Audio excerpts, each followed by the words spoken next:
بسم اللہ الرحمن الرحیم۔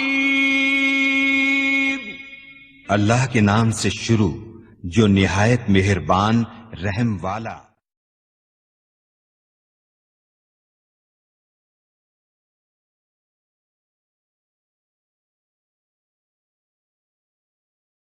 الحمد لله رب العالمين والصلاة والسلام على سيدنا الأنبياء والمرسلين وعلى آله وأصحابه أجمعين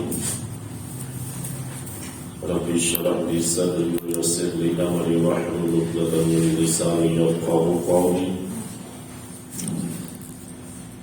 اللهم صل وسلم وبارك على سيدنا ومولانا محمد وعلى آله وأصحابه أجمعين۔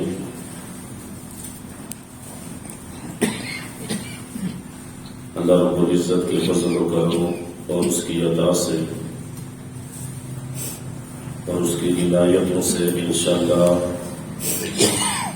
آج اس کے پاک کلام کی تفسیر ترجمہ اور تفسیر کا انشاءاللہ باقاعدہ آغاز ہوا چاہتا ہے۔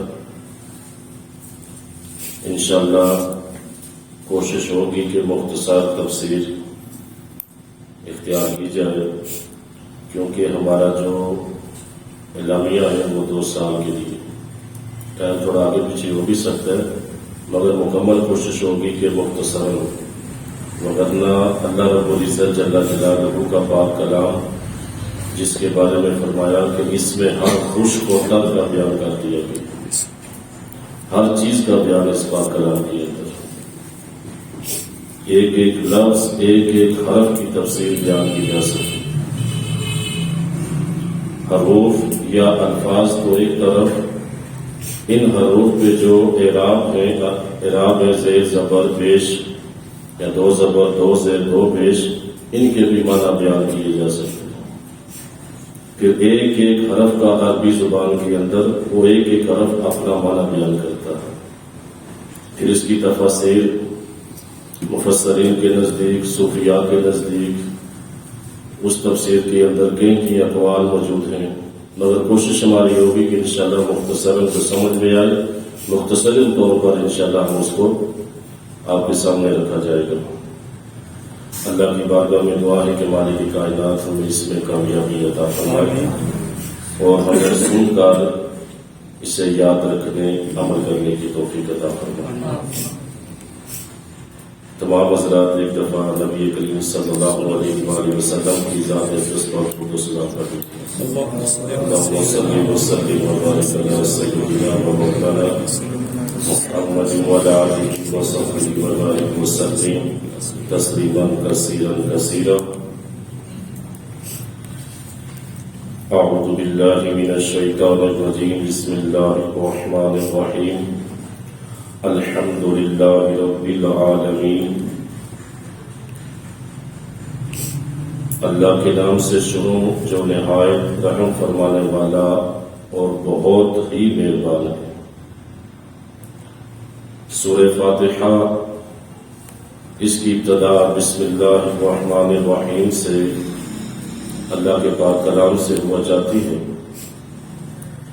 بسم اللہ کے اندر بنیادی 2 باتیں آپ کے سامنے عرض کروں گا کہ جس طرح میں نے عرض کیا نا کہ ایک ایک حرف اللہ کے پاک کلام کا ایک ایک حرف اپنا معنی بیان کرتے ہیں، اور بعض اوقات اس کے اندر حروف کے نحو و صرف کے اعتبار سے بھی اس کے معنی کے اندر تبدیلی ہوتی ہے۔ تو یہاں پہ بسم اللہ کے اندر ہم ترجمہ کرتے ہیں کہ اللہ کے نام سے شروع۔ تو یہ جو با ہے نا بسم اللہ کی با، اس با کے 2 معنی آپ کے سامنے رکھنا چاہوں گا، وہ نوٹ فرما لیجیے گا۔ ایک با آتی ہے مصاحبت کے لیے اور ملابست کے لیے، میم صاد الف ہا با اور تا، مصاحبت کے لیے۔ اگر وہ با بسم اللہ کی با ہوا مصاحبت اور ملاسبت میم لام الف با سین تا، ملاسبت کے لیے لیں مطلب اس کا کیا؟ یعنی شروع کرنے کا جو فعل ہے وہ اللہ کے نام سے ہوگا. ملاسبت اور مصاحبت کا معنی شروع کرنے کا فعل. تو شروع کر اگر بات کو ہم اس معنی میں لیں بات کو مصاحبت اور ملاسبت کے اندر، تو مطلب ہوگا کہ جو فعل ہے وہ جو فعل شروع کر رہے ہیں، جو کام کر رہے ہیں، وہ اللہ کے نام سے ابتدا ہوگی. تو ایک بات تو یہ ہوئی، اور دوسری بات استعانت یعنی مدد، استعانت طلب کرنا، مدد طلب کرنا. تو دوسری بات اگر استعانت کے لیے ہم لیں تو اس کا معنی ہوگا یعنی اللہ کے نام کی مدد سے میں شروع کرتا ہوں. ایک بات اس میں مصاحبت کی ہوگی، اور دوسری بات اس کے اندر استعانت یعنی مدد کی بات ہوگی. پہلا یعنی شروع کرنے کا فعل اللہ تعالیٰ کے نام سے جو کام کیا جا رہا ہے. دوسرا استعانت کی بات کا مطلب ہوگا کہ میں اللہ کے نام کی مدد سے یہ شروع کر رہا ہوں. تو اللہ کی نام کی مدد سے میں یہ شروع کرتا ہوں. پھر فرمایا اللہ، بسم اللہ کے یعنی لفظ اللہ اسم جلالت.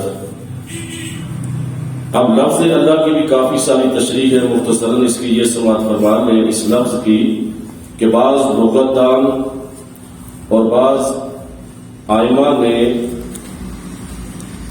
اس کے مختلف معنی بیان کیے اور اس کے مختلف مصدر بیان کیے. یعنی کیپیٹل جسے آپ کہتے ہیں، ایک مصدر ہوتا ہے نا جس سے الفاظ نکلتے ہیں، ایک کیپیٹل جسے آپ انگریزی میں کہتے ہیں جس سے الفاظ نکلتے ہیں کہ یہ لفظ کس لفظ سے بنا ہے، یہ حرف، یہ جو لفظ ہے یہ کس لفظ سے بنا ہے. تو بعض لغت دان اور بعض آئمہ نے لفظ اللہ کو مشتق مانا ہے، یعنی یہ نکلا ہوا ہے، یعنی یہ جو ہے یہ مصدر کس سے نکلا ہے؟ کہتے ہیں کہ یا تو یہ الہ سے نکلا ہے،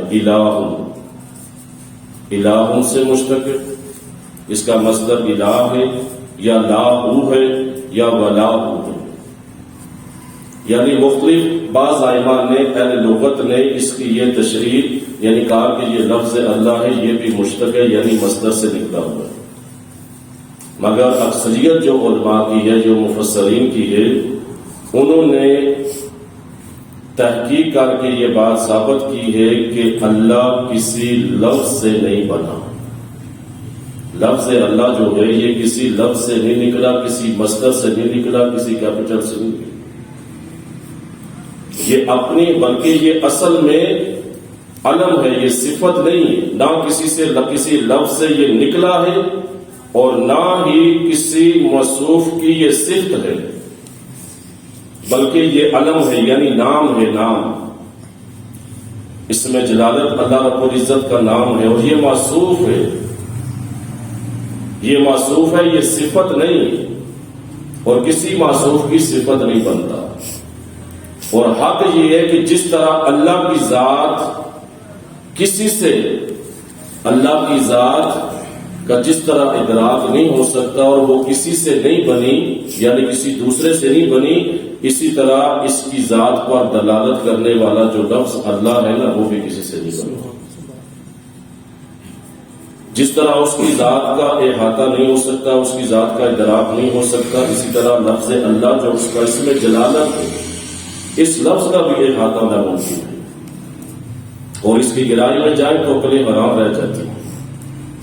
تو یہ تحقیق یہ ہے کہ یہ کسی سے نکلا نہیں، کسی لفظ سے نہیں نکلا، مصدر سے نہیں نکلا، بلکہ یہ علم ہے یعنی اسم ہے، یہ نام ہے، اور یہ موصوف ہے، صفت نہیں ہے کسی کی، اور نہ ہی کسی کی یہ صفت بنتا ہے کیونکہ یہ اس میں جلالت، اس میں علم ہے.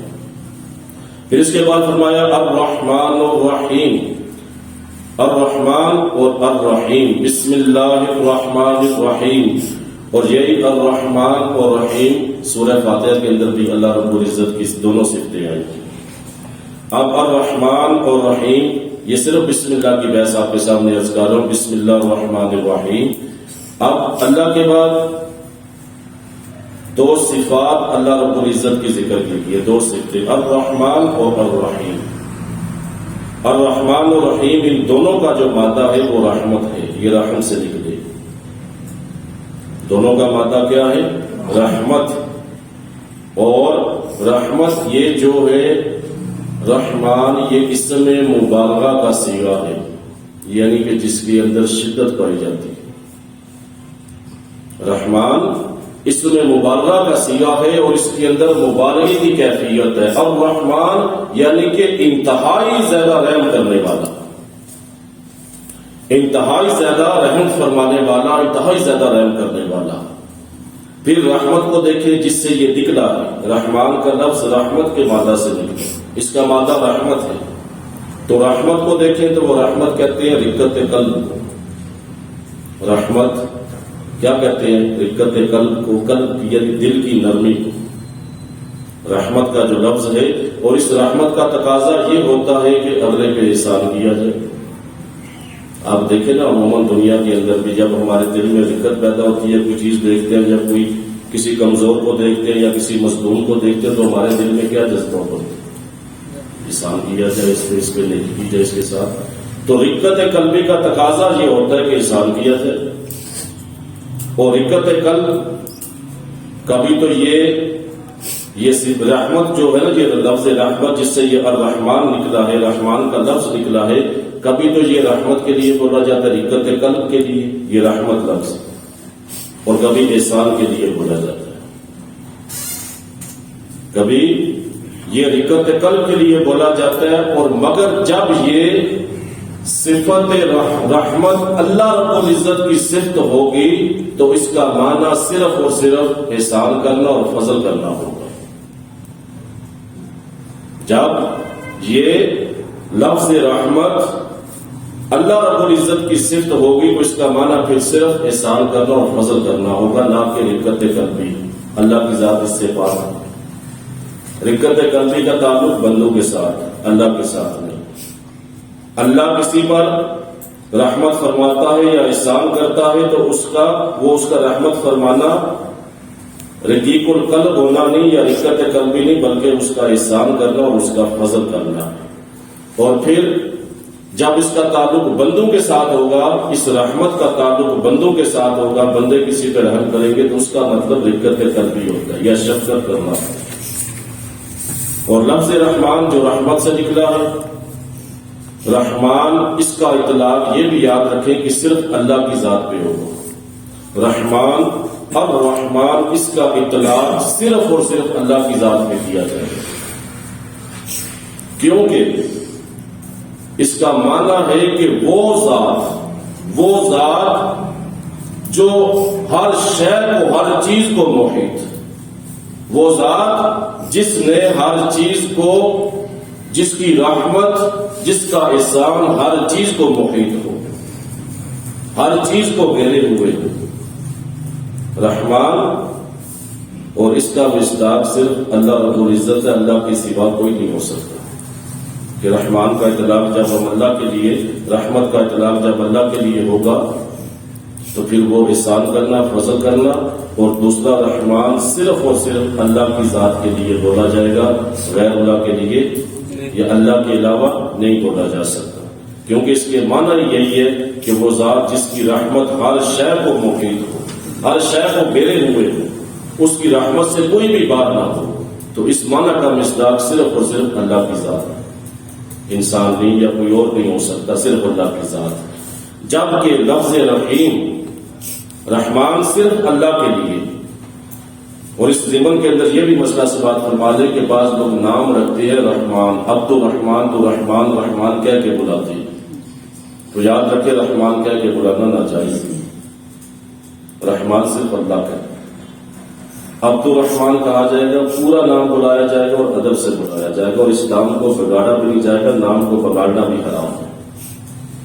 جس طرح بعض لوگ نام کو بگاڑ کے بلاتے ہیں تو عبد الرحمان ہوگا، صرف رحمان نام نہیں ہو سکتا. بعض لوگ رحمان لکھ کے آگے اپنی ذات لگاتے ہیں، رحمان ملک یا رحمان چودھری، تو ایسا بھی حرام ہے. رحمان صرف اللہ کی ذات ہے. عبد الرحمان ہوگا مطلب رحمان کا بندہ. تو رحمان کا اطلاق صرف اللہ کی ذات پہ ہوگا، اور اس کا معنی یہ ہوگا کہ وہ ذات جس کی رحمت ہر شے کو گھیرے ہوئے ہو. جبکہ رحیم، لفظ رحیم اس کے معنی کے اندر بھی مبالغہ ہے. مطلب یہ کہ بہت زیادہ رحم کرنے والا، لیکن رحمان کے مقابلے میں اس کے اندر کم مقابلہ ہے۔ رحیم کا اطلاق اللہ کی ذات پہ بھی ہوتا ہے اور بندوں پہ بھی کیا جا سکتا ہے، اللہ کے غیر پہ بھی اس کا اطلاق ہو سکتا ہے۔ اللہ کے غیر پہ اس کا اطلاق، جس طرح اللہ رب العزت نے قرآن حکیم میں خود اس کا اطلاق فرمایا، اپنی ذات میں بھی فرمایا اور رسول کریم میں بھی فرمایا۔ رحمان کا اطلاق اسی پہ،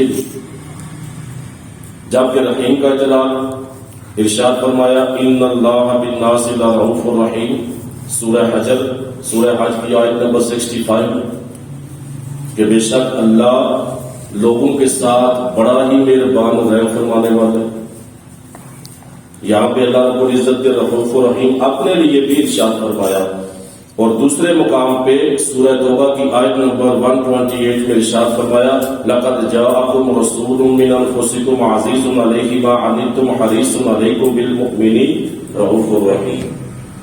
تو جہاں نبی کریم صلی اللہ علیہ وسلم کے لیے رؤوف الرحیم فرمایا کہ تحقیق تمہارے پاس، بے شک تمہارے پاس تمہیں میں سے وہ عظیم رسول تشریف لے آئے جن کا تمہارا مصیبت میں پڑنا یا تکلیف میں پڑنا جن پہ گراں گزرتا ہے، اور تمہاری وہ بلائی کے حریص ہے، رؤوف الرحیم اور بہت مہربان اور رحم فرمانے والے ہیں۔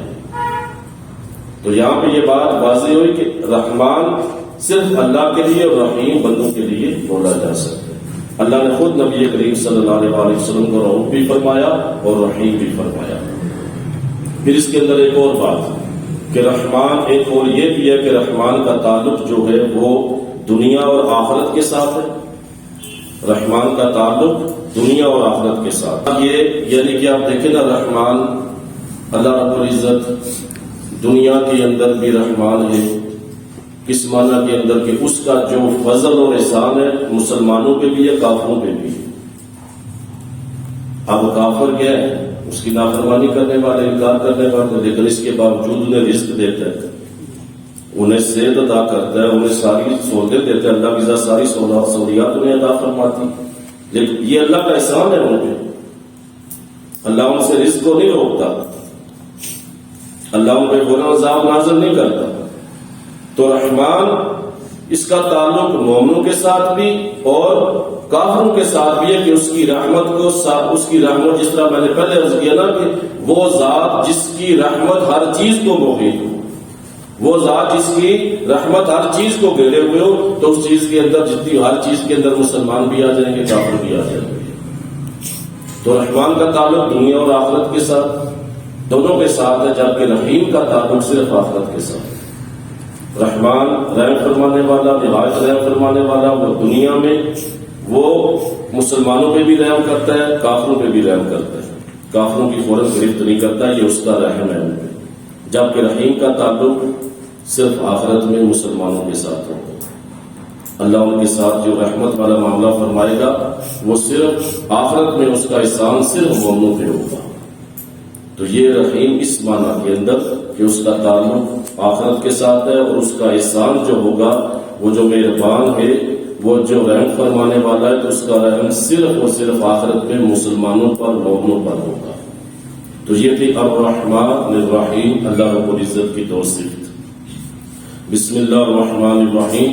اب اس کے اندر ہمارے بعض حضرات بسم اللہ الرحمن الرحیم کو سورہ فاتحہ کا جز بتاتے ہیں کہ یہ بسم اللہ سورہ فاتحہ کی ایک آیت ہے، اور ان کے اندر امام شافعی کے نزدیک سورہ بسم اللہ الرحمن الرحیم سورہ فاتحہ یعنی الحمدللہ رب العالمین کا جز ہے، یعنی اس کی آیت ہے۔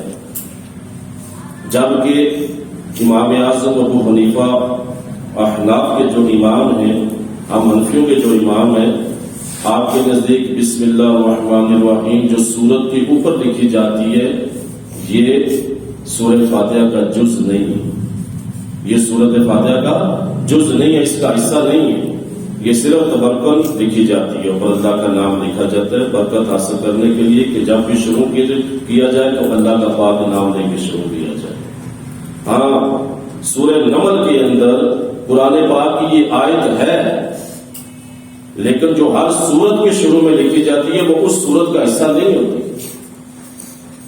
سورہ نمل کے اندر صرف جو اللہ رب العزت نے فرمایا نا، وہ حضرت سلیمان علیہ السلام نے جو خط لکھا وَإِنَّهُ مِن سُلَيْمَانَ وَإِنَّهُ بِسْمِ اللَّهِ الرَّحْمَنِ الرَّحِيمِ، تو وہ آیت جو ہے وہ سورہ نمل قرآن حکیم کا حصہ ہے۔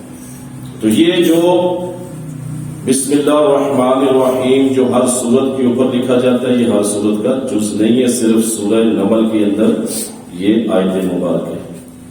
تو امام شافعی کے نزدیک یہ سورہ فاتحہ کا جز ہے، اور آپ دلیل کے اندر صحیح مسلم کی حدیث مبارکہ پیش کرتے ہیں کہ نبی کریم صلی اللہ علیہ وسلم تشریف فرما تھے، آرام فرما رہے تھے، سوئے ہوئے تھے، آنکھ کھلی تو اس کے بعد آپ اٹھے تو آپ نے بسم اللہ الرحمن الرحیم سورہ کوثر تلاوت کی، اِنَّا أَعْطَيْنَاكَ الْكَوْثَرَ فَصَلِّ لِرَبِّكَ وَانْحَرْ إِنَّ شَانِئَكَ هُوَ الْأَبْتَرُ۔ تو پہلے آپ نے، امام شافعی فرماتے ہیں کہ پہلے آپ نے اللہ کے رسول نے بسم اللہ تلاوت فرمائی اور اس کے ساتھ جو ہے پھر سورہ کوثر کو پڑھا، تو لہٰذا یہ ثابت ہوا کہ بسم اللہ بھی آیات کے سورہ فاتحہ کا جز ہے، سورہ فاتحہ سے باہر نہیں۔ تو امام اعظم امام ابو حنیفہ کہتے ہیں کہ نہیں، ایسا نہیں ہے، نبی کریم صلی اللہ علیہ وسلم نے جو بسم اللہ پڑھی وہ تبرکن پڑھی تھی۔ جس طرح آپ کا فرمان ہے کہ ہر نیک کام سے پہلے بسم اللہ الرحمن الرحیم پڑھی جائے، کہ ہر نیک کام جس سے بسم اللہ سے شروع کیا جائے، جس طرح آپ کی تعلیم ہے، جیسے آپ نے تعلیم ارشاد فرمائی کہ ہر کام سے پہلے، جس کام سے پہلے بسم اللہ نہ پڑھی جائے برکت نہیں ہوتی، یا ہر نیک کام سے پہلے بسم اللہ پڑھی جائے، یہاں تک فرمایا کہ اپنا دروازہ بند کرتے وقت بھی بسم اللہ پڑھو، چراغ بجاتے وقت بھی بسم اللہ پڑھو، برتن ڈھکنے کے وقت بھی بسم اللہ پڑھو، ہر ذی شان کام کے سے پہلے فرمایا بسم اللہ پڑھو۔ کئی احادیث مبارکہ اس کے اندر۔ تو امام اعظم فرماتے ہیں کہ جو شافعی حضرات استدلال کرتے ہیں سورہ کوثر سے، تو فرمایا وہ تبرکن پڑھی تھی نبی علیہ السلام نے برکت کے لیے۔ پھر امام اعظم دلیل دیتے ہیں کہ حدیث مبارکہ نبی کریم صلی اللہ علیہ وسلم نے ارشاد فرمایا سورہ ملک کے متعلق، فرمایا کہ ایک سورت ایسی ہے جس کی 30 آیات ہیں، اور جو بندہ اس کو پڑھے گا یہ 30 آیات والی سورت اس کی شفاعت کرے گی، اور فرمایا وہ سورہ ملک ہے۔ تو سورہ ملک ہے۔ امام اعظم پھر کہتے ہیں کہ ابو حنیفہ فرماتے ہیں کہ اگر بسم اللہ الرحمن الرحیم ہر سورت کا جز ہوتی یا مستقل آیت ہوتی تو اللہ کے رسول اس سے سورہ ملک میں شامل فرماتے ہیں۔ حالانکہ یہ سورہ ملک سے بسم اللہ علیحدہ ہے، اور سورہ ملک کی آیات 30 بنتی ہے، بسم اللہ کے علاوہ اس کی 30 آیات بنتی ہے۔ تو آپ کے نزدیک سورت کے شروع میں جو ابتدا ہوتی ہے، افتتاح ہوتا ہے بسم اللہ الرحمن الرحیم سے، تو وہ سورہ فاتحہ جو شروع میں آتی ہے یا سورتوں کا جز نہیں ہے، ہاں قرآن حکیم کی مستقل آیت مبارکہ ہے سورہ نمل کے اندر جو فرمایا گیا۔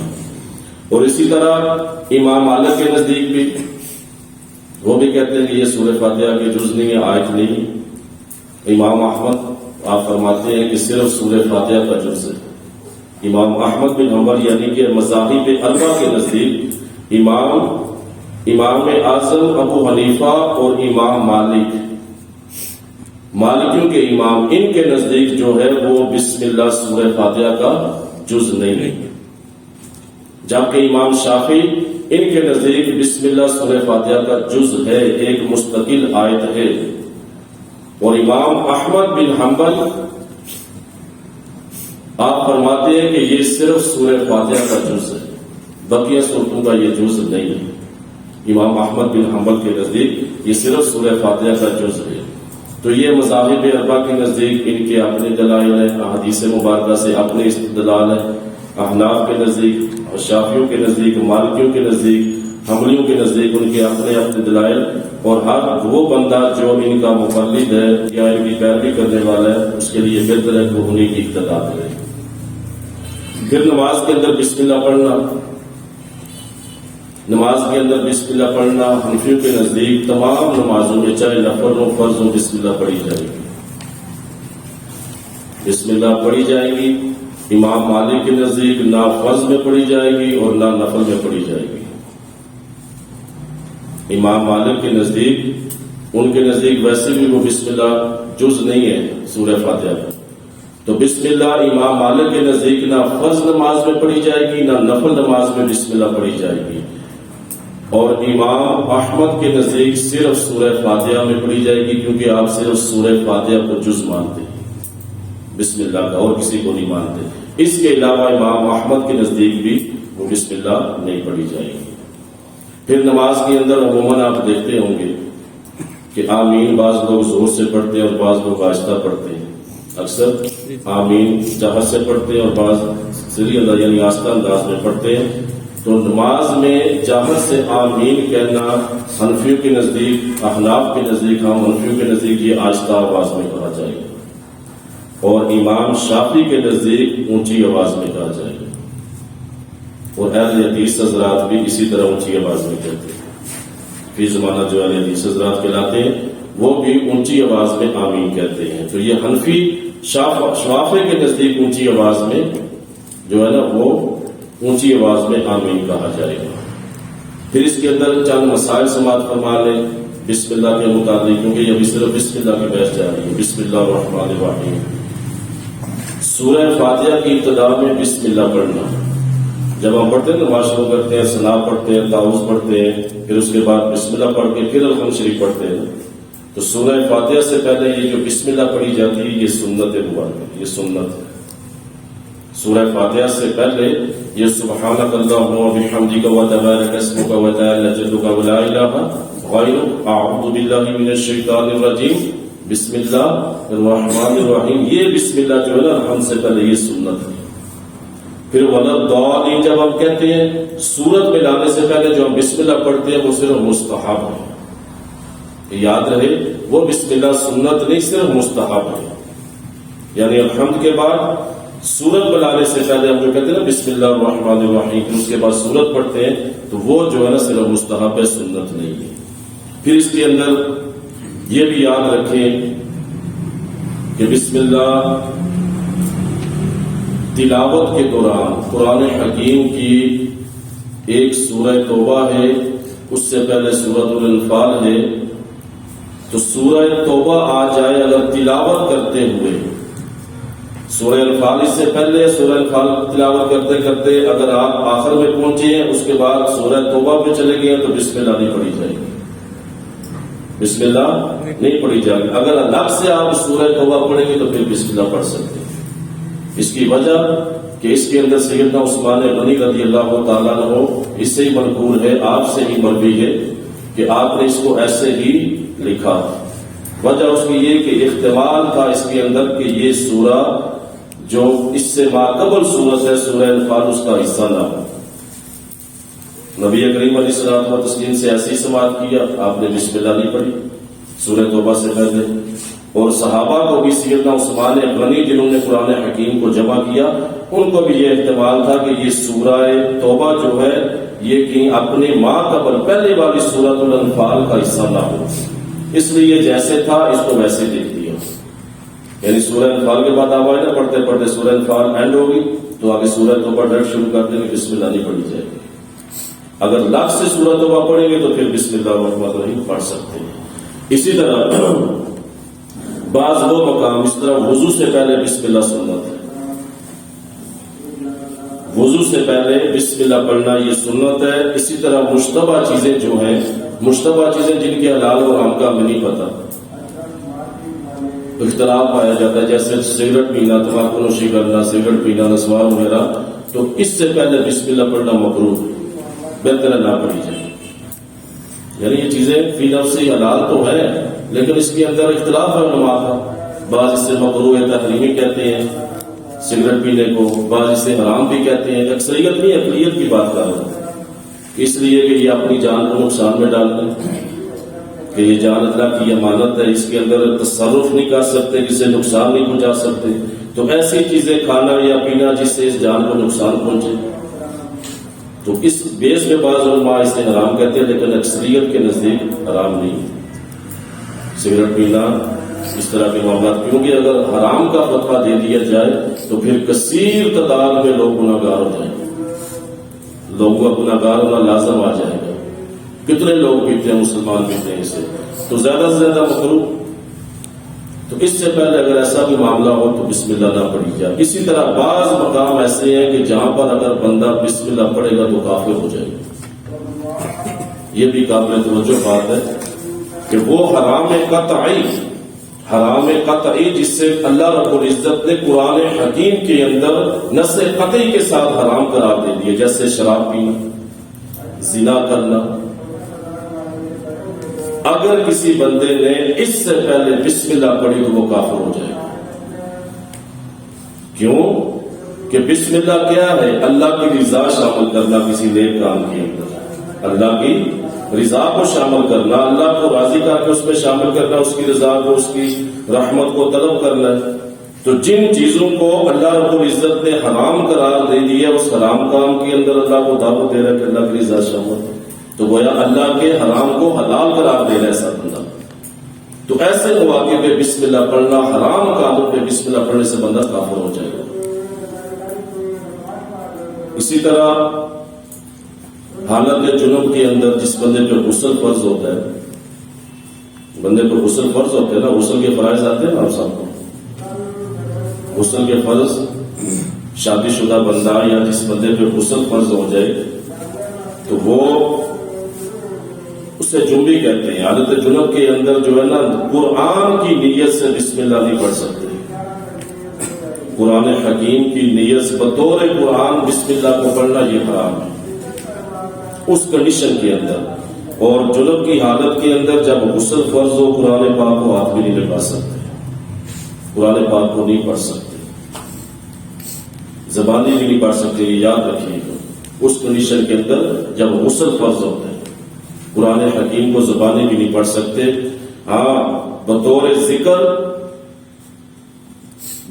ذکر بسم اللہ الرحمن الرحیم پڑھ سکتے ہیں، بطور قرآن پاک نہیں، قرآن حکیم کے طور پہ نہیں اس کو پڑھا جا سکتا، یہ بندے کی نیت پہ ڈیپینڈ کرتا ہے۔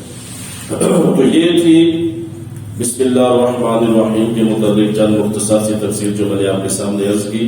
پھر اس کے بعد سورۃ الفاتحہ، الحمدللہ رب العالمین، تمام تعریفیں اللہ کے لیے جو تمام جہانوں کا رب ہے، سبحان اللہ۔ اب اس کے اندر ایک ایک حرف کی اتنی زیادہ تفصیل ہے کہ اتنے حیران رہ جاتے ہیں۔ الحمدللہ رب العالمین، تمام تعریفیں، سب تعریفیں اللہ کے لیے جو تمام جہانوں یا جہانوں کے پالنے والا ہے، یا ان کی پرورش کرنے والا ہے، یا ان کو درجے کمال تک پہنچانے والا ہے، یا تمام جہانوں کا رب ہے۔ تو یہ سورہ فاتحہ قرآن حکیم کی وہ واحد صورت ہے کہ جس کے متعدد نام ہیں، یعنی اس کے کافی سارے نام ہیں۔ سورہ فاتحہ وہ قرآن حکیم کی واحد صورت ہے کہ اس کے کافی سارے نام ہیں، اور یہ واحد وہ صورت ہے کہ جو نبی کریم صلی اللہ علیہ وسلم پہ مکمل نازل ہوئی، مکمل صورت نازل ہوئی۔ اس کے علاوہ دیگر آیاتیں تھے، یہ بات تھی جو وہ کبھی 2 آیتیں کبھی 5 آیتیں اسی طرح کر کے نزول ہوتا تھا، لیکن سورہ فاتحہ واحد وہ صورت ہے کہ جو نبی کریم صلی اللہ علیہ وسلم مکمل اس کی 7 آیات ایک ہی بار نازل ہوئی۔ پھر اس کے بارے میں یہ بھی روایت ملتی ہے کہ یہ سورت 2 بار نازل کی گئی، 7 مثانی کہتے ہیں نا اسے، 7 مثانی دہرانے والی 2 بار۔ یہ ایک روایت ملتی ہے اس کے اندر کہ یہ سورت 2 بار، ایک دفعہ مکہ میں نازل کی گئی، دوسری دفعہ مدینہ میں نازل کی گئی، یہ روایت میں ملتی ہے۔ تو اس کے متعدد نام ہے، اور زیادہ نام ہونا کسی چیز کے اس کے شرف پر، اس کی فضیلت پہ دلالت کرتا ہے۔ کسی چیز کے زیادہ نام ہونا اس کی فضیلت اور شرف پہ دلالت کرتا ہے۔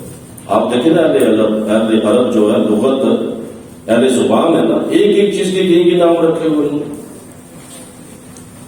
تو وہ جس چیز کے نام زیادہ ہوں تو وہ اس کے شرف اور فضیلت پہ دلالت ہوتی ہے۔ اب اس سورہ فاتحہ کو فاتحۃ الکتاب بھی کہا جاتا ہے، فتح یفتح مانا کھولنا،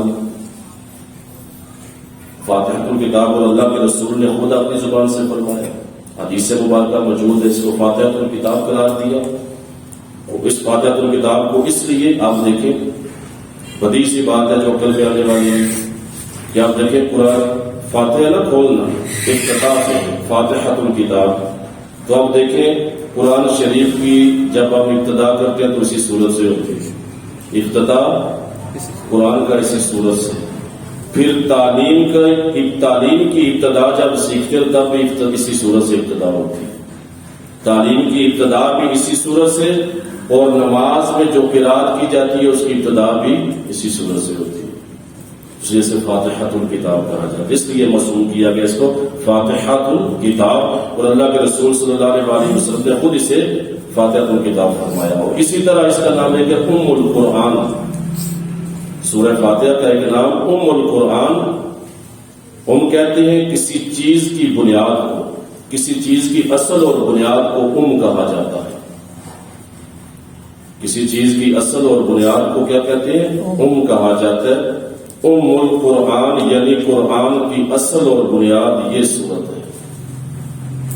اب اس کے اندر اگر غور فرمائیں تو پورے قرآن پاک کا مقصود 4 چیزوں کو ثابت کرنا ہے. پورے قرآن کا مقصود، پورے قرآن حکیم کا مقصود 4 چیزوں کو ثابت کرنا، اور 4 چیزیں سورہ فاتحہ کے اندر پائی جاتی ہیں. پہلی الوہیت، اللہ رب العزت کی الوہی یعنی ذات و صفات، اس کی ذات و صفات.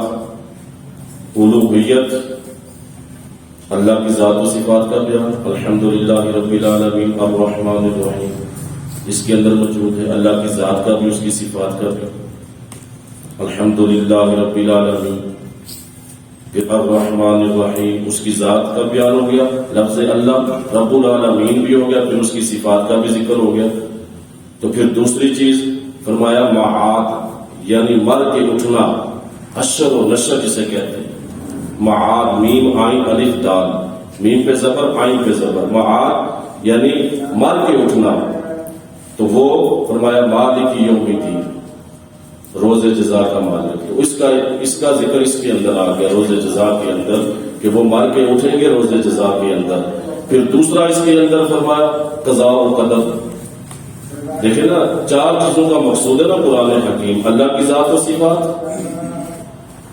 اللہ کی ذات و صفات کو ثابت کرتا ہے قرآن. پھر اس کے بعد معاد یعنی مرنے کے بعد اٹھنے کو ثابت کرتا ہے قرآن. پھر تیسری قضاء و قدر یعنی تقدیر جسے ہم کہتے ہیں، اس تقدیر کا ذکر بھی قرآن میں موجود ہے. تو یہاں پہ کیا فرمایا ایاک نعبد و ایاک نستعین، یہ تقدیر ہے. ہم تجھ سے مدد چاہتے ہیں اور ہم تیری عبادت کرتے ہیں اور تجھ سے مدد چاہتے ہیں. قضاء و قدر کہ انسان اپنے افعال کا خالق نہیں. انسان بعض معاملات میں مجبور محض ہے، مجبور محض ہے. انسان اپنے افعال کا خالق نہیں ہے. یہ ہاتھ لانا، یہ فعل، یہ اللہ نے اس کو پیدا کیا تو میں ہاتھ لا رہا ہوں. انسان اس بارے میں مجبور محض ہے. میں یہ ڈیٹیل کر چکا، بڑی تفصیل ہو جائے گی اس کے اندر. مگر یہ کہ قضاء و قدر کا ذکر دیکھیں تو وہ بھی قرآن کے اندر ملے گا. تقدیر کا ذکر ملے گا، وہ ایاک نعبد و ایاک نستعین کے اندر آپ کو نظر آئے. پھر اس کے بعد نبوت کا ذکر. قرآن کا چوتھا مقصد جو ہے نبوت، کہ قرآن 4 چیزوں کو ثابت کرتا ہے نا. اللہ کی ذات، اس کی صفات، معاد یعنی مر کے اٹھنے کو، پھر قضاء و قدر کو یعنی تقدیر کو، پھر نبوت کو. اب نبوت آخری آیات سے ثابت ہو گئی. صراط الذین انعمت علیہم، ہمیں ان لوگوں کے راستے پہ چلا جن پہ تو نے انعام کیا. انعام غیر المغضوب علیہم ولا الضالین، نہ کہ ان کا راستہ جن پہ تیرا غضب ہوا اور نہ ہی گمراہوں کا راستہ. تو انعام کن پہ ہوا ہے؟ اللہ کا. اللہ کا انعام یافتہ جو لوگ ہیں وہ اللہ کے نبی، اللہ کے نبی. تو یا نبوت کا ذکر بھی اس سورہ فاتحہ کے اندر موجود ہے، کہ وہ صراط الذین انعمت علیہم، جن پر، ان لوگوں کا راستہ جن پہ تو نے انعام کیا. اور اللہ نے انعام کن لوگوں کے لیے؟ نبیوں کے. اس کے بعد قرآن حکیم کے مقام میں فرمایا وَمَن يُطِعِ اللَّهَ وَرَسُولَهُ فَأُولَٰئِکَ مَعَ الَّذِینَ أَنْعَمَ اللَّهُ عَلَیْہِم مِّنَ النَّبِیِّینَ وَالصِّدِّیقِینَ وَالشُّہَدَاءِ وَالصَّالِحِینَ وَحَسُنَ أُولَٰئِکَ رَفِیقًا. کہ جس نے اللہ وَمَن يُطِعِ الرَّسُولَ، اللہ اس کے رسول کی اطاعت کی، اللہ انہیں ان لوگوں کا ساتھ عطا فرمائے گا جن پہ اللہ نے انعام کیا. یہاں پہ انعام کا ذکر، یہاں بھی انعام کا ذکر انعمت علیہم، جن پہ تو نے انعام کیا. تو وہاں اس آیت مبارکہ میں اللہ نے تخصیص کے ساتھ وہ نام ذکر کیے.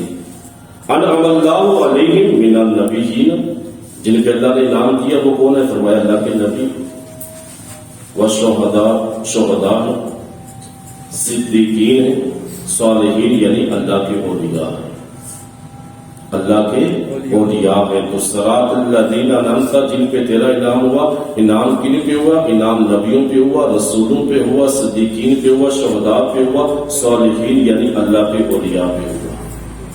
مطلب یہ اس کے اندر نبوت بھی آ جاتی ہے اس آیات کے، ان آیات کے اندر۔ پھر اس کے اندر یہ بھی پیغام ملتا ہے، یہ دعا بھی اللہ تعالیٰ فرماتا ہے کہ یہ دعا کرو جن پہ اللہ نے ان لوگوں کے راستے پہ چلا۔ اور اللہ نے انعام یافتہ لوگوں کا ذکر دوسری آیت کریمہ میں تفصیل سے بیان فرما دیا۔ اور یہ دعا مانگنی چاہیے کہ اللہ ہمیں ان لوگوں کے راستے جو تیرے اولیاء ہیں، جو تیرے شہید ہیں، جو صالحین ہیں، جو انبیاء ہیں، مالک ان کے راستے پہ۔ تو یہ چار چیزوں کا بیان اس لیے ام القرآن کہا جاتا ہے، یعنی قرآن کی بیس، قرآن کی بنیاد، قرآن کی اساس، قرآن کی جڑ یہ سورت مبارکہ ہے جس سے قرآن حکیم کی ابتدا کی جاتی ہے۔ پھر اس کو سورۃ الحمد بھی کہا جاتا ہے۔ سورۃ الحمد بھی ایک اس سورہ فاتحہ کا نام ہے، اور اللہ کے رسول صلی اللہ علیہ وسلم نے خود اس کا نام بھی رکھا۔ سبع مثانی کہا جاتا ہے اسے، کہ 7 آیتیں، سبع کہتے ہیں 7 مثانی، یعنی دوران جو چیز دورا کے پڑھی جاتی ہے، 2 بار پڑھی جاتی ہے، بار بار پڑھی جاتی ہے۔ سبع مثانی، سین با عین، السبع مثانی۔ پھر اللہ رب العزت نے سورہ حجر کی آیت نمبر 87 میں ارشاد فرمایا اسی کے مطابق، فرمایا وَلَقَدْ آتَيْنَاكَ سَبْعًا مِنَ الْمَثَانِ، کہ تحقیق ہم نے آپ کو 7، ہم نے اے نبی آپ کو وہ 7 آیات دی جو دہرائی جاتی ہیں۔ تو سبع مثانی بھی اس آیت مبارکہ کرنا، اس کو وہ یعنی دہرائی کس طرح جاتی ہے کہ سورت کے نصف میں دیکھیں تو اللہ کی ثنا ہے، اللہ کی ثنا ہے نا، کئی وجوہ سے اس کو مثانی کہا جاتا ہے۔ سورت کے نصف میں اللہ کی ثنا اور سورت کے نصف میں دعا بھی، یعنی 2 چیزوں کا ذکر آ گیا۔ اگر اس روح سے دیکھیں، اس وجوہ سے دیکھیں ہم کہ نصف کے اندر سورت فاتحہ کے نصف آدھا ہے اللہ کی ثنا اور آدھی دعا بھی ہے اس کے اندر، تو یہ اس اعتبار سے جسے مثانی کہا جاتا ہے۔ پھر ہر رکعت، ہر 2 رکعت نماز جو ہے اس کو کتنی دفعہ پڑھا جاتا ہے؟ 2 دفعہ پڑھا جاتا ہے۔ 2 دفعہ پڑھنے کی وجہ سے اس کو یعنی ہر نماز میں اس کو، ہر 2 رکعت والی نماز میں 2 دفعہ پڑھا جاتا ہے سبع مثانی، یعنی 7 آیت جو دہرا کے پڑھی جاتی ہے۔ پھر اس کے بارے میں جس طرح میں نے عرض کیا کہ یہ آج 2 دفعہ نازل کی گئی، یہ سورت مبارکہ 2 دفعہ نازل کی گئی، ایک دفعہ مکہ میں، ایک دفعہ مدینہ میں، اس کے بارے میں یہ روایت موجود ہے۔ پھر اس سورت کو پڑھنے کے بعد نماز میں دوسری سورت کو پڑھا جاتا ہے، یعنی 2 سورتیں ہوگی، پھر اس سورت کو نماز میں پڑھنے کے بعد دوسری دفعہ پڑھا جاتا ہے۔ حالانکہ یہ بھی قرآن ہے لیکن دوسری ساتھ سورت ملا جاتا ہے۔ اب اس زمن کے اندر یہ جو نماز کو پڑھنے کا معاملہ ہے کہ یاد رکھیں نماز کے اندر مطلق قرات کرنا یہ فرض ہے، نماز کے اندر مطلق قرات کرنا یہ فرض ہے۔ انشاءاللہ آگے مسائل آئیں گے، میں آپ سے عرض کروں گا جس طرح نماز کی 6 شرائط اور 7 فرائض ہیں۔ ہر وہ نماز جو نفل ہو، سنت ہو، غیر سنت موقع ہو، سنت غیر موقع ہو، واجب ہو یا فرض ہو، ہر نماز کی 6 شرائط اور 7 فرائض ہیں، اور 7 فرائض میں سے ایک فرض جو ہے نا وہ قرات ہے۔ مطلق قرات الحمد شریف پڑھنا یا سورت پڑھنا، مطلق قرات کو فرض کہا جائے گا، مگر 4 رکعت والی نماز ہو، 2 رکعت والی نماز ہو، اس کی پہلی 2 رکعتوں میں الحمد شریف پڑھنا واجب، کیا واجب، اس کے ساتھ سورت ملانا واجب۔ الحمد شریف کا ایک حرف بھی چھوٹ گیا، ایک لفظ بھی چھوٹ گیا تو سجدہ سہو واجب ہوگا، ٹھیک۔ اسی طرح سورت اس کے ساتھ جو ملائی جاتی ہے وہ بھول کے یا اس کا بھی وہ بھول کے تو تب بھی سجدہ سہو ادا کیا جائے گا۔ مطلق قرات کرنا فرض ہے۔ قرآن حکیم ہر نماز کی 4 رکعت والی نماز ہے، اب اس کی پہلی 2 رکعتوں میں قرات لازم ہے، یہ آپ کو پتہ ہے۔ پہلی 4 رکعت والی جو نماز ہوگی سنت کے علاوہ، سنت موقع یا سنت غیر موقع کے علاوہ، اس کا طریقہ سنت کا بھی الگ ہے، غیر موقع کا بھی الگ ہے، لیکن جو 4 فرض آپ پڑھتے ہیں نا اس کی صرف پہلی 2 رکعتوں میں قرات فرض ہے، 4 رکعت والی، اور آخری 2 رکعت کے اندر الحمد شریف پڑھنا افضل ہے، کیا ہے؟ افضل کام یہ کہ الحمد شریف پڑھ لی جائے. اگر کوئی نہیں پڑھتا تسبیح کہہ لیتا ہے یا 3 مرتبہ سبحان ربی الاعلیٰ یا سبحان ربی العظیم کہنے کی مقدار خاموش رہ کے رکوع میں چلا جاتا ہے تو اس کی نماز ہو جاتی ہے. آخری 2 رکعتوں میں لازم فرض نہیں ہے، یہ یاد رکھیے گا. عموماً ہمارے بہت سارے بھائیوں کو پتہ نہیں ہوتا کہ عمر گزر جاتی ہے، نہیں پتہ چلتا اس مسئلے کا. صرف پہلی 2 رکعتوں کے اندر قرات فرض ہے. تو یہ سورت کو پڑھنے کے بعد نماز میں دوسری سورت کو پڑھا جاتا ہے، اس لیے اس کو سبع مثانی کہا جاتا ہے. سبع 7 آیتیں اور سبع کا مطلب ہی 7، سبع اور مثانی یعنی 2 بار پڑھنا اس کو، تو اس لیے اس کو سبع مثانی کہا جاتا ہے. پھر اس کے اندر اس سورت کا نام ام الکتاب بھی ہے. پیچھے تھا ام القرآن، قرآن کی اصل، ام الکتاب کتاب کی اصل، کہ جو کچھ آخر میں بیان ہوا ہے اللہ رب العزت نے اس کو اس کے اندر سمو دیا. اس کے اندر سمو دیا اللہ رب العزت نے، اس کے اندر سب کچھ آ چکا. پھر اس کے بعد اس کا نام وافیہ بھی نام ہے، سورۃ الوافیہ، سورۃ القافیہ. پھر سورۃ الشفا بھی ایک نام ہے، پھر سورۃ الصلاۃ بھی ہے، پھر سورۃ الدعا بھی اس کا نام ہے. یعنی اتنی فضیلت والی یہ سورہ مبارکہ ہے، اس کو سورہ شفا بھی کہا جاتا ہے. اور روحانیت اگر بندے کے اندر موجود ہو، بندے کے اندر روحانیت اس اعلیٰ درجے کی ہو کہ اگر کسی بیماری پر اس کو بندہ دم کر کے اس سورت کو پڑھ کے پھونکے تو اللہ شفا بھی عطا فرماتا ہے. اس لیے اس کو سورہ شفا بھی کہا جاتا ہے. اور یہ جتنے نام میں نے آپ کے سامنے ذکر کیے ہیں سارے کے سارے حدیث مبارکہ سے، ہر نام کے تحت ایک حدیث مبارکہ لکھی ہوئی ہے، ہر نام کے تحت. تو یہ سورہ شفا بھی ہے. اور بخاری شریف کے اندر 2 واقعے اس کے لکھے گئے، ایک اس کی فضیلت میں صحیح بخاری کی حدیث مبارکہ، اور ایک شفا والا جو معاملہ ہے اس پہ یہ حدیث صحیح بخاری کے اندر صحیح حدیث موجود ہے. تو میں نے جس طرح سے کیا کہ یہ اس سورت کا نام الشفا بھی، سورت الشفا اور سورت واقعہ کافیہ اور ام الکتاب بھی اس کا نام ہے، یعنی کتاب کی اصل. اس حدیث سورہ مبارکہ کی فضیلت صحیح بخاری کے اندر حضرت سیدنا ابو سعید بن معلّہ رضی اللہ تعالیٰ عنہ اس کے راوی ہیں. وہ کہتے ہیں کہ میں مسجد میں موجود تھا، نماز پڑھ رہا تھا تو اللہ کے رسول صلی اللہ علیہ وسلم نے مجھے پکارا، میرا نام لے کے مجھے بلایا. تو میں نے نماز کی وجہ سے نماز کے اندر مصروف تھا، اس لیے میں نے نماز پڑھتا رہا، آپ کی طرف نہیں گیا کیونکہ حالت نماز میں تھا. تو کہا کہ جب میں نماز پڑھ چکا تو پھر اللہ کے رسول کی بارگاہ میں حاضر ہوا تو اللہ کے رسول نے فرمایا کہ اے ابو سعید، کیا میں نے تمہیں بلایا تھا، پکارا تھا؟ تو عرض کی یا رسول اللہ، میں حالت نماز میں تھا. تو ارشاد فرمایا کہ تم نے اللہ کا فرمان نہیں سنا، استجیبوا للہ وللرسول اذا دعاکم، کہ حاضر ہو جاؤ اللہ اور رسول کی بارگاہ میں جب وہ تمہیں پکارے، جب وہ تمہیں بلائے. تو فرمایا، پھر اس کے بعد فرمایا کہ جب مسجد سے نکلنے لگو تو میں تمہیں اس وقت ایک عظیم الشان سورت کے بارے میں خبر دوں گا، تعلیم دوں گا، تمہیں کسی بات کی تعلیم دوں گا.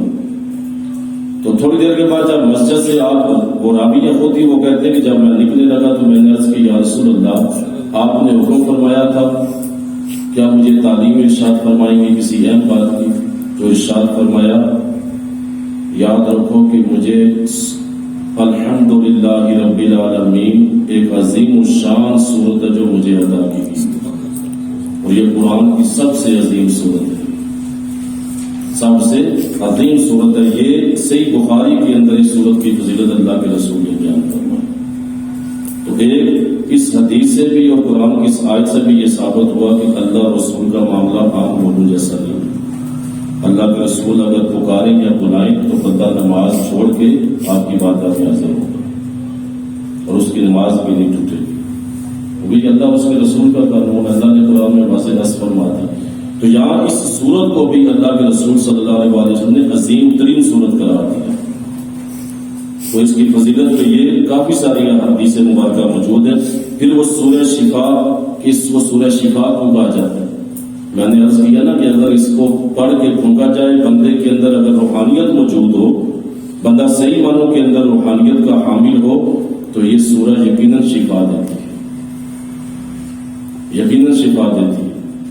حضرت سیدنا ابو سعید خدری رضی اللہ تعالیٰ عنہ اس حدیث کے راوی صحیح بخاری، امام بخاری نے اسے صحیح بخاری میں نقل کیا۔ آپ روایت کرتے ہیں کہ ہم کچھ لوگ کہیں جا رہے تھے تو ایک مقام پہ رکے تو ایک لڑکی آئی ہمارے پاس اور کہنے لگی کہ کیا تم میں کوئی ایسا شخص ہے کہ جو دم کرنا جانتا ہو؟ کہ ہمارے قبیلے کے سردار کو بچھو نے کاٹ لیا، ہمارے لوگ اس وقت قبیلے میں موجود نہیں ہیں۔ تو ابو سعید خدری کہتے ہیں کہ ہم میں سے ایک شخص اٹھا اور اس بچی کے ساتھ چلا گیا، اور یہ بھی کہا کہ حالانکہ ہم اس کو اس سے پہلے دم کرنے کی تہمت نہیں لگاتے تھے، یعنی وہ مشہور نہیں تھا، نام اسے کہتے تھے دم کرتے تھے۔ کہا وہ چلا گیا، اس نے دم کیا اور قبیلے کا وہ سردار تھا وہ ٹھیک ہو گیا اور زہر کا اثر جاتا رہا۔ کہا کہ قبیلے کے سردار نے ہمیں 30 بکریاں دیں اور ہم سب کو دودھ پلا دیا۔ تو ابو سعید خدری کہتے ہیں کہ پھر ہم اس شخص سے کہنے لگے کہ یہ تو معاملہ ہو گیا، حالانکہ تم اس سے پہلے مشہور نہیں تھے دم کرنے والے۔ تو اس نے کہا میں نے تو صرف الکتاب پڑھ کے دم کیا۔ صحیح بخاری کی روایت ہے، اس کے اندر بھی الکتاب کے الفاظ ملتے ہیں، یا فاتحۃ الکتاب کا ذکر کیا۔ تو کہا میں نے صرف وہ پڑھ کے دم کیے۔ تو صحابہ کہنے لگے چلو ایسا کہ اب جو معاملہ ہو چکا ہے یہ جیسا بھی ہو چکا ہے، اب اس معاملے کو اللہ کے رسول کی بارگاہ میں لے چلتے ہیں۔ تو بکریاں 30 بکریاں ساتھ لی جو ان کو اجرت ملی تھی یا اس سردار نے ان کو دی تھی، اللہ کے رسول کی بارگاہ میں لے۔ صحابہ نے عرض کیا یا رسول اللہ یہ معاملہ ہوا، اس شخص نے دم کی۔ تو ارشاد فرمایا کیا دم کیا؟ کہا یا رسول اللہ سورہ فاتحہ اور کتاب پڑھ کے دم کیا۔ صحیح بخاری کے الفاظ ہیں، ارشاد فرمایا اس بکریوں کو اپنے ساتھیوں پہ تقسیم کرو اور میرا بھی حصہ اسے نکالو۔ یعنی اس دم کو قبول بھی کیا اور یہ بھی فرمایا کہ وہ کتاب ہے یہ اس کا دم کیا اس نے، تو وہ بلکہ اس میں جو اجرت ملی اس کو اللہ کے رسول نے صحابہ میں تقسیم بھی فرما دیا۔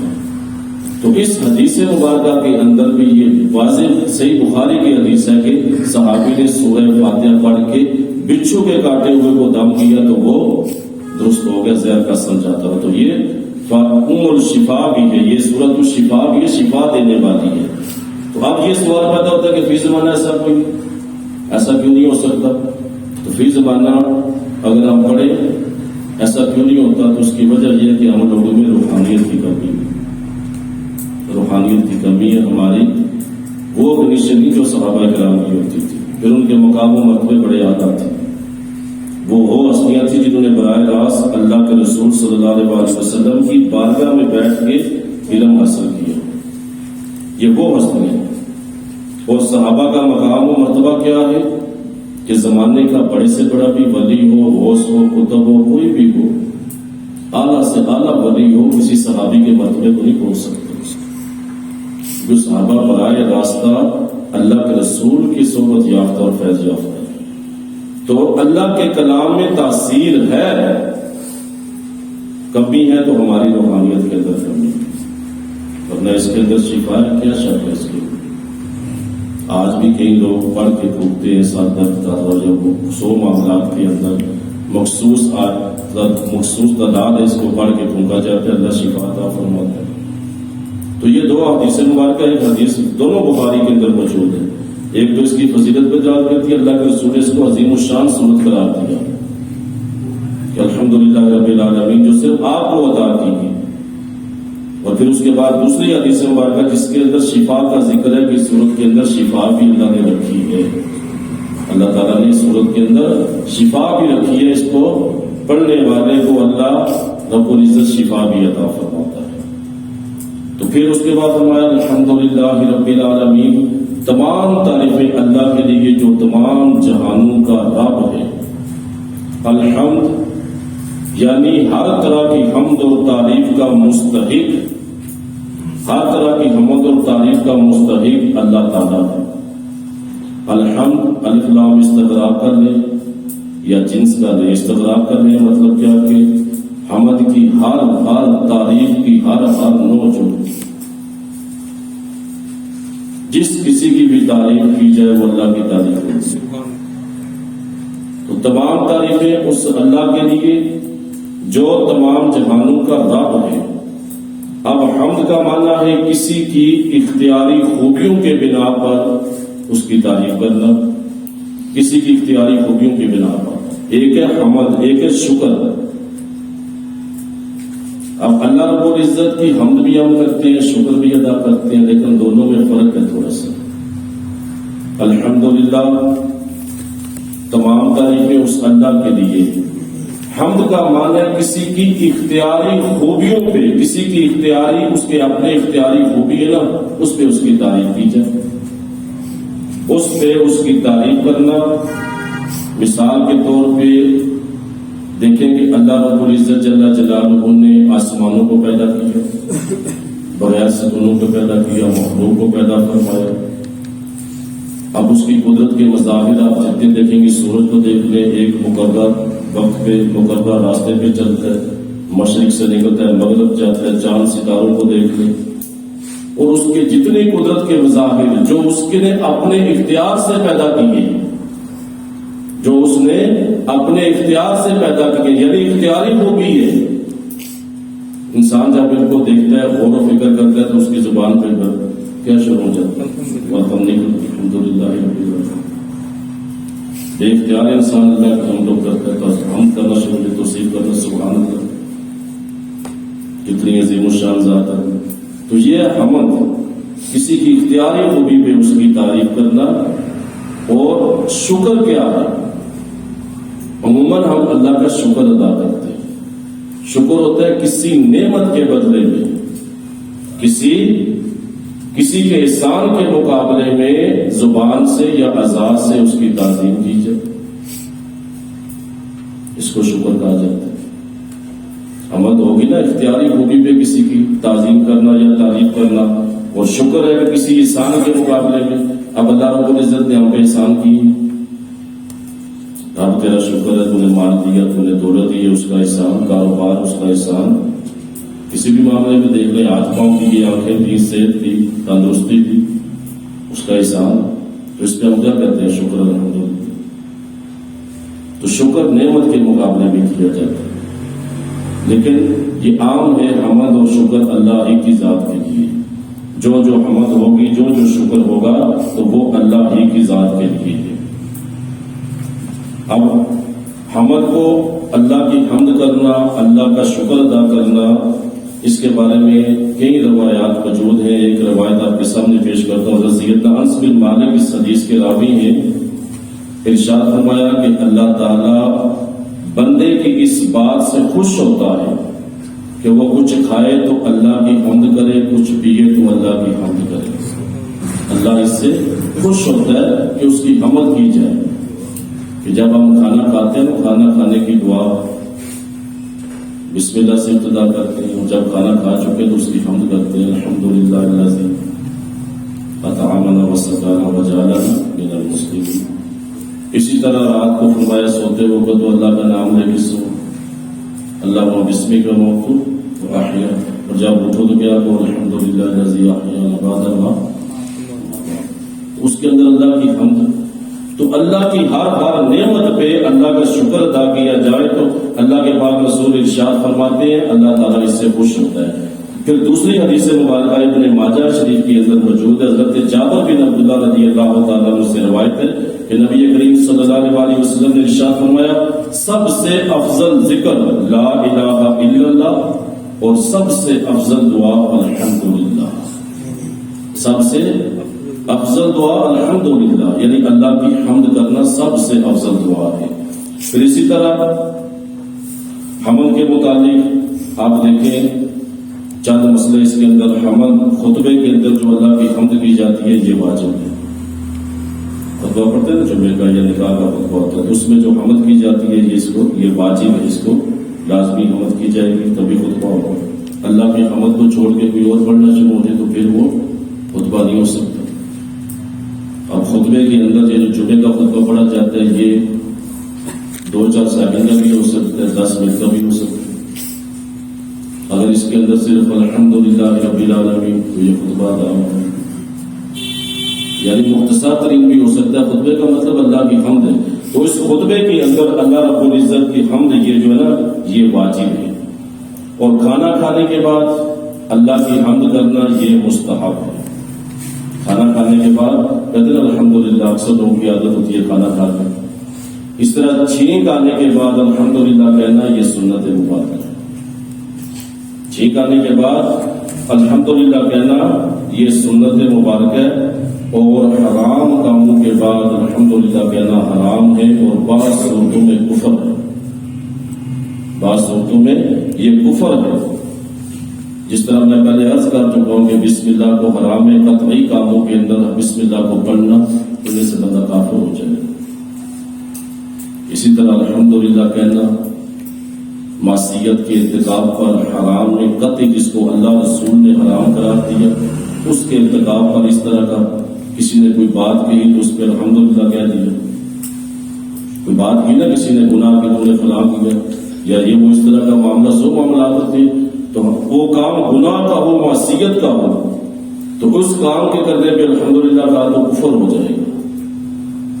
تو حمد اللہ کی تعریف، اللہ کا شکر، اللہ کی تعریف اور اللہ کا شکر ہے الحمدللہ رب العالمین۔ تمام تعریفیں اللہ کے لیے اور تمام جہانوں کا رب ہے، اور اللہ جس طرح میں عرض کر چکا ہوں یہ اسم ہے، علم ہے اللہ رب العزت کا۔ جس طرح اللہ کی ذات کا احاطہ کرنا یا اس کی ذات کا ادراک کرنا محال ہے، اسی طرح یہ جو اللہ کا لفظ ہے اس کا بھی احاطہ کرنا محال ہے، عقل حیران رہ جاتی ہے اس کے اندر۔ اب اللہ اس ذات اعلیٰ کا عظمت والا نام ہے، اللہ جو تمام کمال والی صفتوں کی جامع ہے، اور بعض نے اس کے معنی میں بیان کیا، اللہ کا معنی کیا؟ عبادت کا مستحق، عبادت کا مستحق۔ دوسرا معنی ہے وہ ذات جس کی معرفت میں عقل حیران ہو۔ اللہ کا معنی ایک عبادت کا مستحق، دوسرا معنی وہ ذات جس کی معرفت میں عقل حیران ہو، اور تیسرا معنی ہے وہ ذات جس کی بارگاہ میں سکون حاصل کیا جائے۔ یہ وہ اللہ کی ذات ہے نا، جب بندہ پریشان ہو، پریشانیوں میں جھگڑا ہو، غم کی کیفیت میں ہو، تو بندہ پھر سکون تلاش کرنے کے لیے اللہ کی بارگاہ میں حاضر ہوتا ہے۔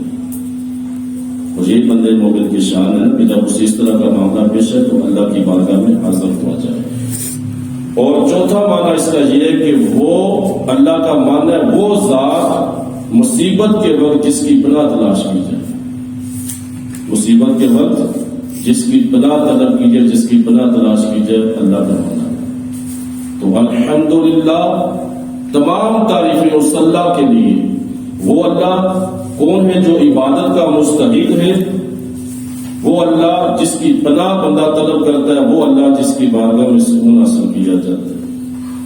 وہ تمام حمد، تمام تعریفیں اس ذات کے لیے۔ اور جس طرح میں نے عرض کیا نا، ہر حمد، ہر تعریف، کوئی بندہ کسی کی تعریف کرے تو وہ بھی اللہ کی تعریف ہے، کوئی بندہ دوسرے بندے کی تعریف کرے، کسی بنائی ہوئی چیز کی تعریف کرے، تو حقیقت کے اندر وہ اللہ کی تعریف ہے کہ اللہ نے اس کو بنایا ہے۔ کوئی چیز ہمیں خوبصورت لگتی ہے، ہم اس خوبصورتی کی تعریف کرتے ہیں نا، تو وہ تعریف اصل میں اس کی بھی اللہ کی تعریف ہوتی ہے، اس ذات نے اس خوبصورتی کو پیدا کی ہے۔ تو تمام تعریفیں اللہ کے لیے جو رب العالمین ہے، جو تمام جہانوں کا مالک ہے، رب العالمین، تمام جہانوں کا مالک۔ اب رب کہتے ہیں پالنے والے کو بھی، پرورش کرنے والے کو بھی، اس کے کئی معنی ہیں۔ رب سید کو بھی کہتے ہیں، مالک کو بھی کہتے ہیں، معبود کو بھی کہتے ہیں، اور بتدریج مرتبہ کمال تک پہنچانے والا، کسی چیز کی پرورش کر کے، کسی چیز کی پرورش کر کے آہستہ آہستہ بتدریج مرتبہ کمال تک پہنچانے والا، اس کو رب کہا جاتا ہے۔ تو تمام تعریفیں اللہ کے لیے جو تمام جہانوں کا رب ہے۔ عالمین یا جمع کا صیغہ لایا گیا ہے، اللہ تمام جہانوں کا رب ہے۔ عالم ایک جہان کو کہتے ہیں، اور عالمین کتنے عالمین، اس کا اندازہ اللہ یا اللہ کے بتانے سے اس کے رسول بتا سکتے. ویسے آئمہ نے اپنے طور پہ حضرت وہب بن منبہ نے کہا کہ اللہ تعالیٰ نے 18,000 جہان پیدا کیے. کتنے؟ 18,000 جہانوں کو پیدا کیے. شرق سے غرب یعنی مشرق سے مغرب تک صرف ایک جہان. اس کی ربوبیت، اس کی قدرت بندہ غور کرتا جائے نا تو عقل جناب حیران رہ جاتی ہے. اور بے اختیار عقل کی وہاں پہنچی نہیں نا، عقل کی جہاں تھا بس بے بس ہو جاتی ہے عقل کہ اللہ کی ذات، اس کی صفات کا ادراک کر سکے. تو بے اختیار زبان سے یہ نہیں کہتے نا سبحان اللہ. پھر انسان صرف اپنے نظام پہ غور کر لے. یہ جو اللہ رب العزت نے بندے کو پیدا کیا، کئی تم کیسے اللہ سے روگردانی کر سکتے ہو حالانکہ تم مردہ تھے، ہم نے تمہیں زندہ کیا. اور اللہ جس کنڈیشن سے بندے کو گزار کے لاتا ہے. چلو سائنس اس بات پہ قدرت رکھتی ہے، سائنس اس علم اس بات پہ آ چکا ہے کہ وہ جان سکتا ہے ماں کے پیٹ میں کیا ہے، بچہ یا بچی ہے. لیکن سائنس اتنی طاقتور تو نہ ہوئی کہ اپنی مرضی سے بیٹا پیدا کر سکے، اپنی مرضی سے بچی پیدا کر سکے، زندگی دے سکے، روح ڈال سکے. تو انسان صرف اس پیچیدہ نظام پہ غور کرتے ہیں کہ خالق کے کائنات اسی صرف غور کرے نا، ہم میں سے ہر ایک کسی کنڈیشن سے نکل گیا ہے.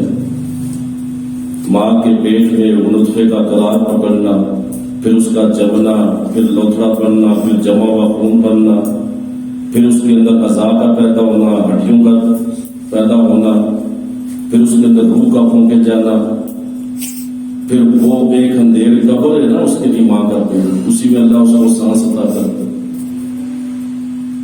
اس کی قدرت کے مظاہر انسان غور جتنا کرتا جائے تو فرمایا کہ اللہ نے حضرت وہب بن منبہ کہتے ہیں 18,000 جہان ہے جو اللہ نے پیدا فرمایا. یہ بھی ان کا اندازہ ہے. قرآن سے انہوں نے جو استنباط کیا، جو ان کو کشف ہوا، تو فرمایا 18,000 جہان ہے. اور حضرت ابو سعید خدری رضی اللہ تعالیٰ عنہ کہتے ہیں کہ اللہ رب العزت نے 40,000 جہانوں کو پیدا کیا. 40,000 جہانوں. صحابی رسول علامہ قرطبی نے اپنی تفسیر قرطبی کے اندر بڑی تفسیر لکھی. اس کے اندر علامہ قرطبی نے تفسیر قرطبی کے اندر یہ لکھا کہ 40,000 جہانوں کو حضرت ابو سعید خدری کے حوالے سے لکھا کہ 40,000 جہان اللہ نے پیدا فرمایا. اس طرح ایک اور امام ہے امام مقاتل، انہوں نے لکھا، اسی تفسیر قرطبی کے اندر موجود ہے کہ اللہ رب العزت نے 80,000 جہانوں کو پیدا کیا. 80,000 جہانوں کو پیدا کیا. 40,000 خشکی پہ اور 40,000 جہان تری پہ ہے، پانی میں. تو اس کی قدرت کے مظاہر بندہ غور تو کرے نہ، دیکھتا ہے. عقل تو بے بس ہے اس کے، عقل کہاں ادراک کر سکتی. انسان صرف سائنس کی تحقیق پڑھ لے نا، جو سائنس نے تحقیق سمندروں پہ کی ہے، سمندر کی گہرائیوں پہ کی ہے، سمندر کی مخلوقات پہ کی ہے، صرف ان مظاہر کو دیکھ لینا سمندر کے اندر کیا کچھ بات ہے، اور اللہ کی قدرت کو دیکھ لیتے. تو رب العالمین تمام جہانوں کا رب ہے، وہ مالک تمام جہانوں کا. اور یہ جہاں اس نے پیدا کیے. اور یہاں پہ بڑی پیاری بات ہے کہ اللہ رب العزت تمام جہانوں کا رب ہے، اور ہمارے نبی کریم صلی اللہ علیہ وسلم ان تمام جہانوں کے رسول ہیں. اللہ رب العالمین ہے اور آپ رحمت للعالمین.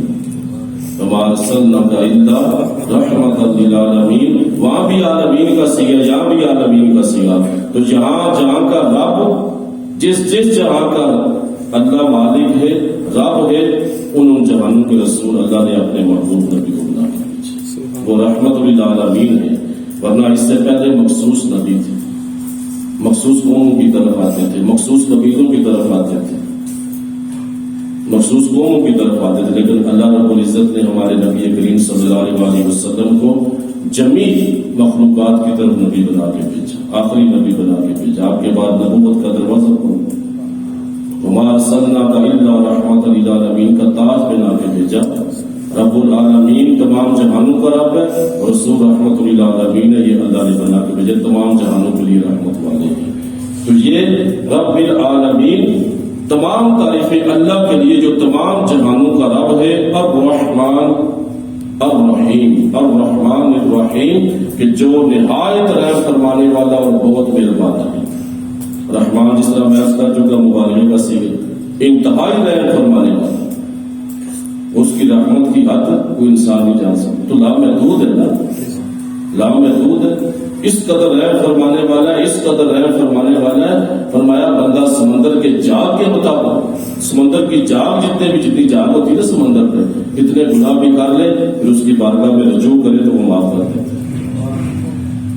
پھر اس کی رحمت ہے کس قدر عظیم و شان. پھر یہ جو صفات ہے نا، یہ اللہ رب العزت کے ساتھ قائم بھی ذات ہے، متصل. ایک لمحے کے لیے بھی وہ کہنا بندہ کہ یہ ان میں فرق لگ جائے، ایسا نہیں ہے. مستقل بھی ذات. مثال دیتا ہوں، جیسے دنیا کے اندر رحمان کہتے ہیں رحم کرنے والے کو، رحمت سے نکلے. رحمت ہمارے اندر بھی پائی جاتی ہے، رقت قلب بھی پائی جاتی ہے.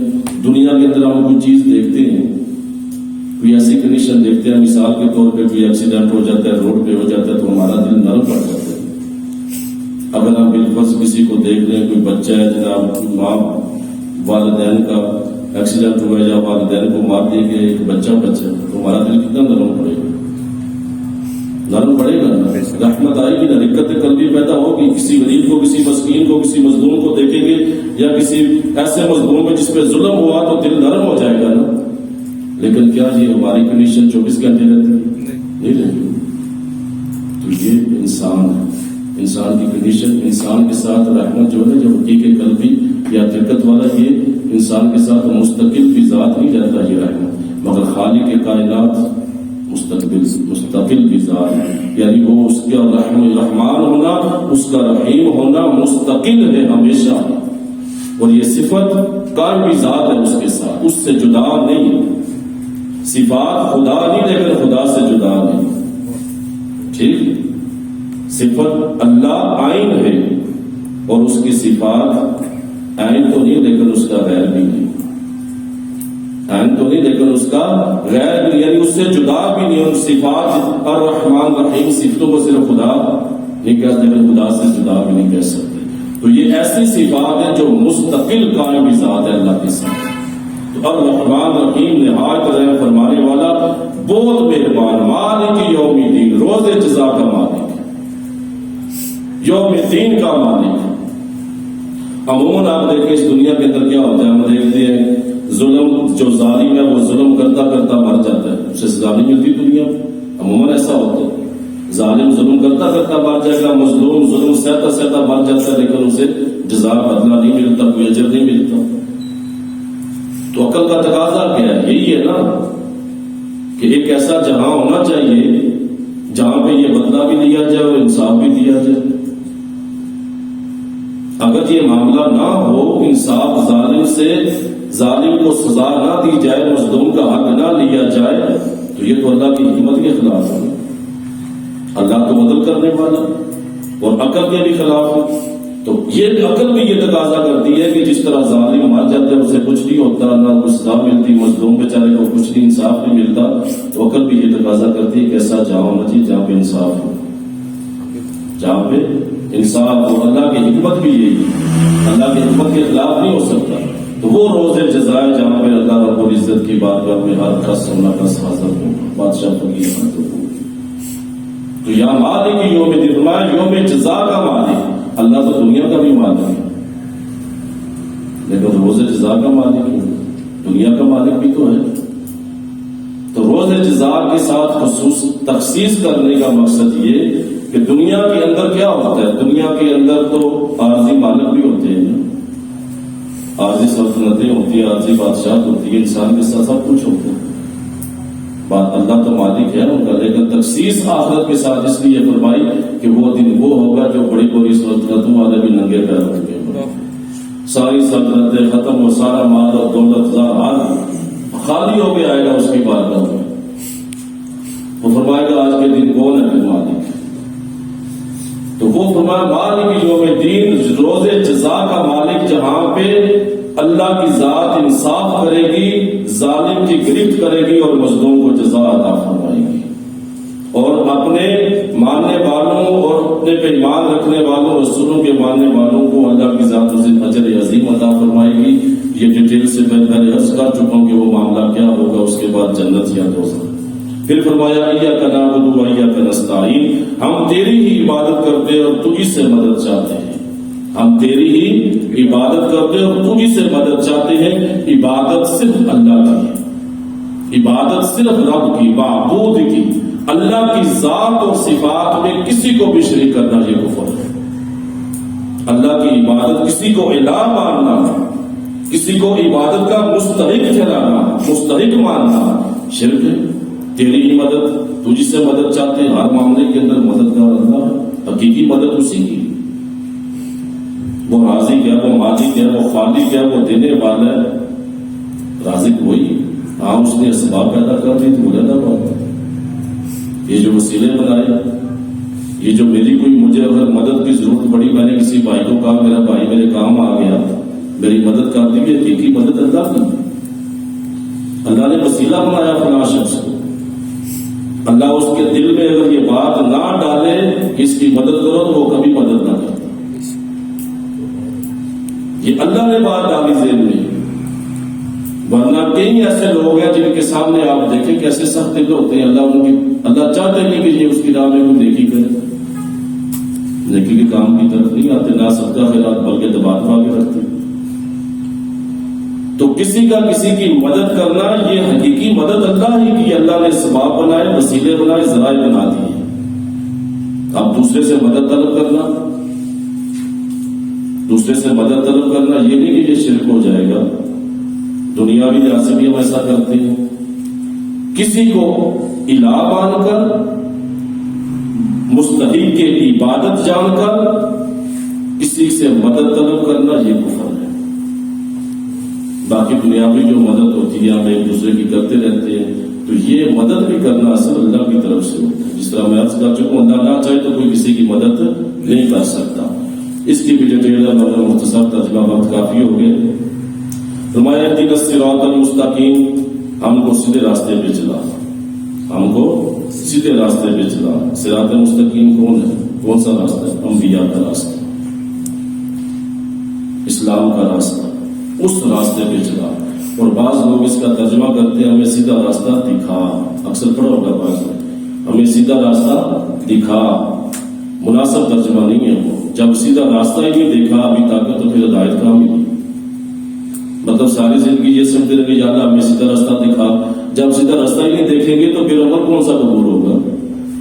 جب خود کو سیدھے راستے بھی نہیں سمجھتے تو یہ مطلب نہیں، مطلب ترجمہ یہی بنے گا سیدھے راستے چلا، اللہ ہم تجھ پہ ایمان رکھتے، تیرے رسول پہ ایمان رکھتے، تیری کتاب پہ ایمان رکھتے، ایمان لیا اللہ ہمیں اس سیدھا راستہ ہم نے دیکھ لی ہے، اب دعا یہ ہوگی اللہ ہمیں اسی راستے پہ چلا، اسی راستے پہ ہمیں قائم مقام رکھ۔ تو وہ راستہ انبیاء کا راستہ ہے، وہ اسلام کا راستہ ہے جس راستے پہ چلنے کی دعا کی گئی۔ صراط الذین انعمت علیہم، ان لوگوں کا راستہ جن پر تو نے انعام کیا، اور میں عرض کر چکا ہوں جن پہ اللہ نے انعام کیا وہ نبی ہے، وہ صدیق ہے، وہ شہید ہے، وہ صالحین اللہ کی اولی ہے۔ اور یہ بات خود قرآن سے ثابت ہے، جس طرح میں نے آیت طیبہ پیش کر دی آپ کے سامنے کہ جن پہ اللہ نے انعام کیا وہ اللہ کے اولیاء، شہید، صدیق اور نبی انبیاء ہیں۔ فرمایا غیر المغضوب علیہم ولا الضالین، نہ کہ ان کا راستہ جن پہ تیرا غضب ہوا اور نہ گمراہ ہوا۔ غیر المغضوب سے مراد یہودی، ان کے راستے پہ نہ چلا۔ اور بعض نے امام راضی نے یہاں سے امام راضی نے تفسیر کی اس کی تفسیر میں، تو وہ کہا کہ اس سے مراد بد عمل بھی،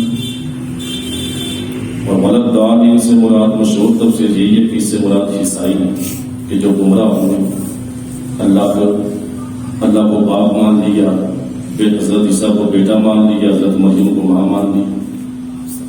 تو فرمایا اللہ نے یہ تعلیم ارشاد فرمائی اس کے اندر، گویا یہ ایسی دعا ہے، ایسی شفا ان آیات کے اندر ایسی دعا ہے۔ فرمایا صراط الذین انعمت علیہم، اے اللہ ان لوگوں کا راستہ ہم کو سیدھے راستے چلا، جن کا ان لوگوں کا راستہ جن پر تم نے انعام کیا، ہمیں اسی راستے پہ قائم ہوتا ہے، نہ کہ ان لوگوں کا راستہ جن پہ تیرا غضب ہوا، نہ گمراہوں کا کہ وہ جو یہودی تھے یا بد کردار تھے یا نافرمان تھے یا گمراہ تھے یا عیسائی تھے، ایسے لوگوں کے راستے سے ہمیں بچا۔